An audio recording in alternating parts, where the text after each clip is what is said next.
तुम्हाला लागलेल्या सवयी या अचानक तयार नाही झाल्या. त्यामागे एक छोटी पद्धत आहे जी तुम्ही रोज वापरत आहात, पण तुम्हाला ती समजत नाही. द 1 मिनिट मॅनेजर या पुस्तकात एक पॉवरफुल सायकोलॉजी सांगितली आहे. Goals begin behaviours, consequences maintain behaviours. म्हणजे काय? तुमचे ध्येय तुमच्या वर्तनाला चालना देते आणि तुमच्या कृतींचे परिणाम ठरवतात की तुम्ही त्या पुढे चालू ठेवाल की नाही. जर तुम्ही विद्यार्थी असाल तर मला टॉपर व्हायचं आहे असं ठरवून तुम्ही अभ्यासाला सुरुवात केली, पण जेव्हा रिझल्ट चांगला लागला नाही तेव्हा तुमचं मोटिवेशन कमी झालं आणि अभ्यासात खंड पडला.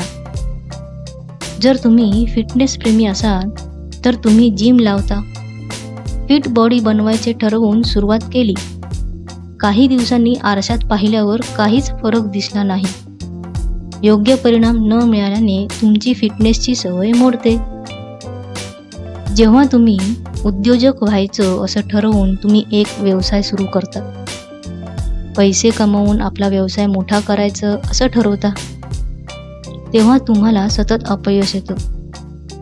याचा परिणाम म्हणजे तुम्ही हार मानून व्यवसाय बंद करता.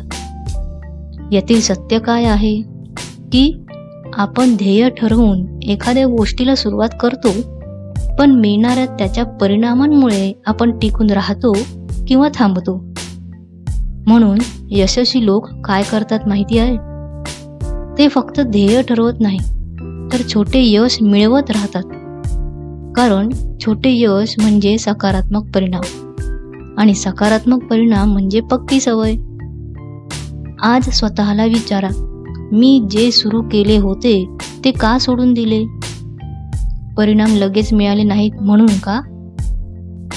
कारण यश हे फक्त ध्येय ठरवण्यात नाही तर त्यातून मिळणारे परिणाम मॅनेज करण्यात आहे.